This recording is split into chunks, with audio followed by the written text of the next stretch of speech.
Good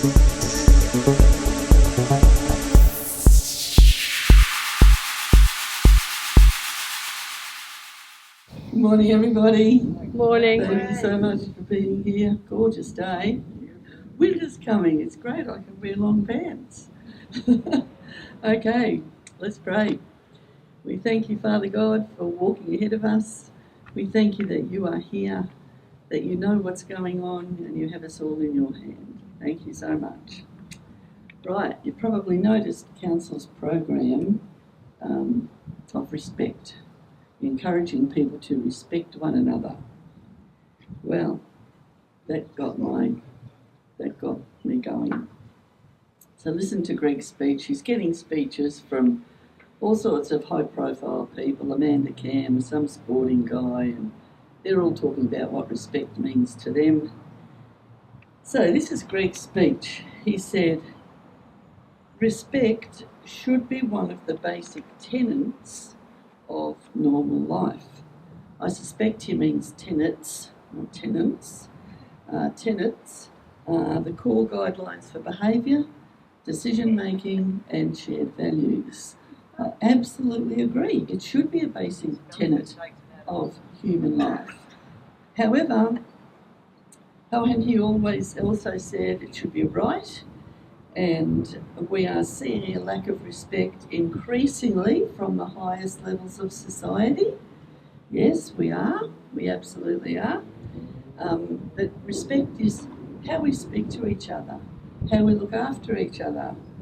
In our community, respect underpins how we exist together, and he said to him, it's all about how we treat one another. Very interesting, Greg. Okay, the following mostly are my opinions, some are fact, but mostly my opinions from here on in. Judging from the comments, I'm not on my own. You see the comments that are put on these council posts, and people have had a gutful. Absolutely had a gutful. In saying that, I have got to say, when we are talking about council and how things need to improve, we have got a few amazingly wonderful councillors in there. And we thank you, those people. We thank you so much, because you are doing your best for the people. So when we're talking about councillors, we are not talking about all of them, just most of them. So what is our council doing to live by those tenets? The guidelines, the definition of which are guidelines for behaviour, decision-making and shared values. From my perspective, they're doing very little. We hear the way, when we go to council, we haven't missed a council meeting, it must be 4 years now, we hear the way that Greg Williamson speaks to certain of the councillors, and it really upsets us. It's very upsetting. It's almost contempt, in my opinion, but it's just shocking. Where's the respect there? Where is the respect there? We don't want to give council a hard time. We want to work with them. We want to work everybody together with the council, the ones who are able to make the decisions for the people. What we want is simple and democratic, loving, caring, all of those things that are our basic human rights. Well, I want to just address a couple of issues where council has not shown respect. I could have gone on for a long, long time, but I've chosen to go with the porn in the libraries.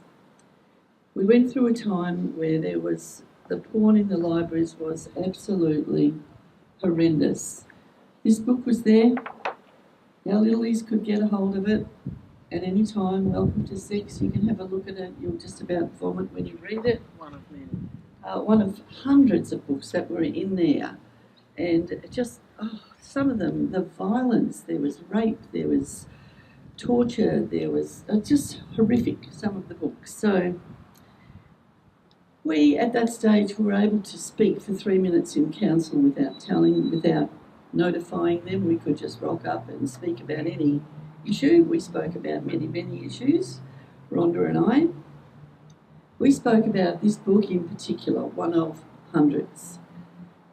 This book is telling our children, and I hate even saying it, it tells them how to have oral sex, how to have anal sex, does size matter, how to finger someone, and how to masturbate. I mean, don't you find that horrifying? This is for our children in the library. We went in one council meeting and held up, I don't know, probably a dozen of these, held them up for the entire council meeting. And they were totally ignored. And words fail me. So the next week I decided I would read from the book. And so I started to read from the book. I wouldn't even read here what I read. It's in the book.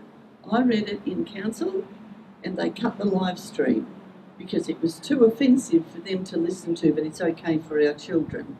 Now, where is the respect in that? Where is it? Definitely not. Where is it? There's none. Absolute and total contempt for our children. Absolute contempt. It fails me. Their legislation actually states that every live stream will be complete. It will always be there in whole and it will never be cut. They cut it that day because they were offended about the stuff they were letting our littlies read. They actually told us in writing that these books are compliant with all of the advice guidelines. Council chose what goes into the library. They don't have to have them. They don't have to have them. No respect there. This is absolutely not respect. And so when we touched on some very contentious issues that really did need addressing, we were basically gagged from speaking in council when they introduced a procedure that was very difficult to make it possible for us to speak. So we had to give them 7 days' notice. We had to tell them what it was about, and we had to prove that we had gone down every other alley trying to get an answer to this topic before we spoke. Why are we under such scrutiny to speak at public meetings? Isn't this all supposed to be for the people? Shouldn't the people be able to have their say? Shouldn't we be able to disagree with some of their decisions? That's democracy. We don't all agree with everyone here. You know, we don't care. We don't care. But we can voice our opinions. And we're still a group that won't be broken and can't be broken. Okay, so Disney, the magic of a century, I think it's called, is coming to town. We are the ratepayers. We are the ratepayers. Do we not have a right to know how much money is being spent on these things? We asked for a cost to the ratepayer. Council doesn't know the cost. It doesn't know the cost. Now, you know, we are the first town in Australia to have this exhibition. In my opinion, you don't get that for nothing. Why wouldn't they pick Sydney or Melbourne or, you know, somewhere where there is a lot of people? And they don't know the cost. What sort of respect is that to the people? Now, we should know where our money's going and how much of it is going where. At $53 for an adult's ticket and $51 for a child, well, I don't think we're going to come out on top. I really don't. There's a lack of public consultation with people. There really is. And we've seen that sometimes. Most of the time that's ignored anyway. This is interesting. I tried to put a couple of comments on. They're moving the Gordon White Library out to the Northern Beaches Hub, the smart city, the 15-minute city. So that's moving, and the comments are just not happy. So where was the public consultation for that? There was none. So it's going out to the hub. That was one of the things that I wanted to put a comment on. And the comment disappeared and commenting was turned off. For 2 things I commented on, and there were 2 things where the comments were turned off. So I shared it, and then on the post I said, well, the commenting has been turned off. So, you know, we obviously don't want to know what people are thinking about this. They don't like the comments, they turn the commenting off. And I got a message back from Mackay Regional Council saying that the commenting gets turned off out of hours because they need to monitor it. Okay, that's fine. So I thought I'd test it last night, out of hours, at 8:30. I put a comment on and it went on at 8:30. So they don't turn it off at the end of business hours. They certainly didn't last night, and believe me, I will be looking through quite regularly from now on out of hours. And when you read the comments, overwhelmingly people are disgusted, appalled and embarrassed about the state of our parks and gardens. This has been an issue since we started going to council and started getting involved. But we've got money to bring in Disney, which in my opinion isn't going to make them any money. We've got money for lots of other things, but not to look after our parks and gardens.